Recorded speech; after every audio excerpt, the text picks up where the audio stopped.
In today's video, I'm going to teach you how to make reverse speed ramp edit in CapCut.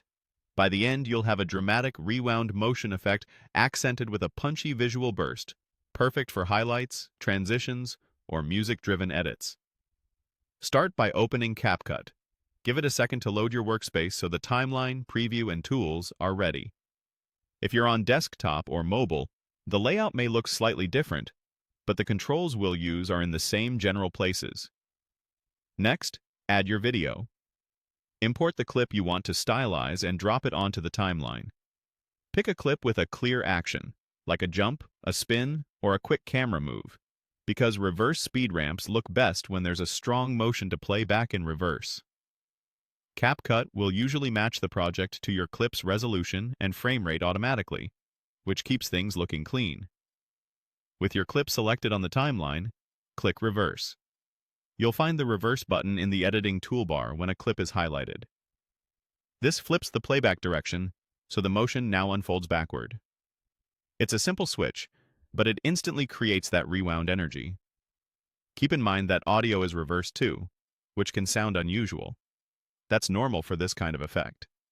Now wait for a moment while CapCut processes the reverse. You'll see a progress indicator as it analyzes and rebuilds the clip. The longer the clip and the higher the resolution, the longer this step can take.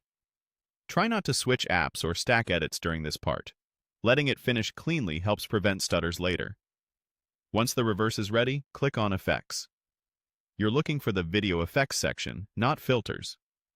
Effects stack visually on top of your clip, so they're great for emphasizing motion and impact. Look for the Speed Lightning effect.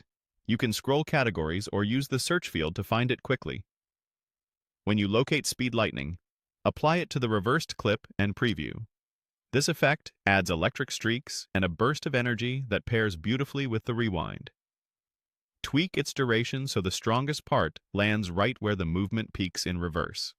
If there are intensity or style controls, adjust them to taste. Dial it up for a bold, flashy hit, or tone it down for a cleaner, more polished look. If the effect feels too busy, shorten its span to just the moment of impact. That's it. Open CapCut, add your video, reverse it, let it process, go to Effects, and find Speed Lightning to accent the motion. Preview your result, and you've got a reverse speed ramp edit that looks intentional and dynamic.